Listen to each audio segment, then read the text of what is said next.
নমস্কাৰ এই মুহূৰ্তত আহি পৰিছে আজিৰ কেইবাটাও বিগ ব্ৰেকিং নিউজ। প্ৰথমটো খবৰ, বাংলাদেশ সীমান্তত ওলাই আছে শ শ বাংলাদেশী। কাইটিয়া তাৰৰ কাষত দীৰ্ঘ সময় আবদ্ধ বাংলাদেশী।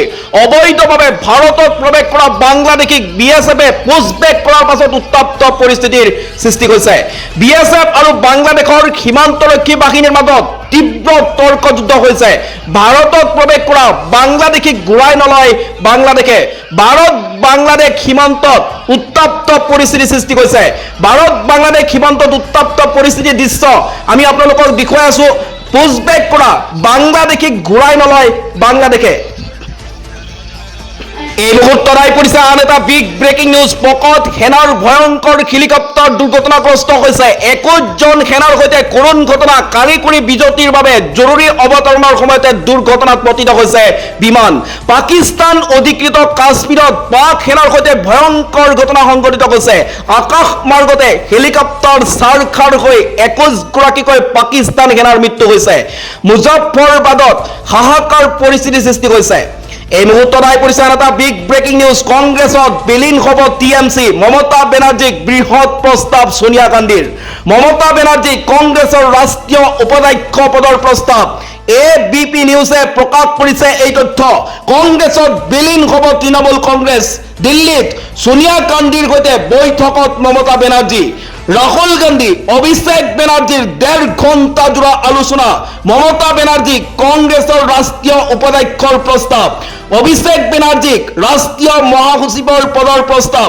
কংগ্ৰেছৰ ওচৰত অভিষেক বেনাৰ্জীৰ চৰ্ত, মমতা বেনাৰ্জীক ৰাজ্যসভালৈ প্ৰেৰণৰ লগতে দিব লাগিব ৰাজ্যসভাৰ বিৰোধী দলপতিৰ পদ। এই মুহূৰ্তত আহি পৰিছে আন এটা বিগ ব্ৰেকিং নিউজ। 2 এদিনতে বিজেপিত যোগ দিব তৃণমূলৰ সাংসদ সুস্মিতা দেৱে। ক্ৰমাৎ নিষেধ হোৱাৰ দিশে মমতা বেনাৰ্জীৰ তৃণমূল কংগ্ৰেছ।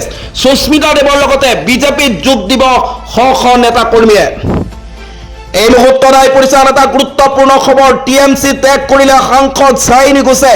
টিএমচি এৰি কংগ্ৰেছত যোগদান চায়নী ঘোষৰ। টিএমচি এৰি মহিলা কংগ্ৰেছৰ মুৰব্বী হিচাপে যোগদান। মহিলা কংগ্ৰেছৰ নতুন মুৰব্বী হিচাপে নিযুক্তি লাভ।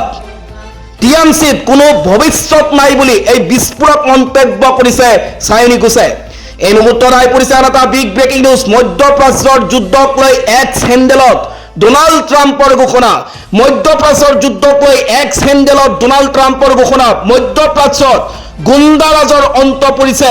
যুদ্ধত সম্পূৰ্ণৰূপে পৰাস্ত হৈছে ইৰাণ। ইৰাণৰ সামৰিক বাহিনী সম্পূৰ্ণৰূপে বিধ্বস্ত হৈছে। অস্তিত্ব নাই ইৰাণৰ নৌসেনা আৰু বায়ুসেনাৰ। চুক্তি কৰাত পলম কৰিছে ইৰাণে। নিজৰ ভুলৰ বাবে চৰম মূল্য ভৰিব লাগিব ইৰাণে। এইদৰে ডোনাল্ড ট্ৰাম্পৰ এক্স হেণ্ডেলত এই ডাঙৰ ঘোষণা কৰিছে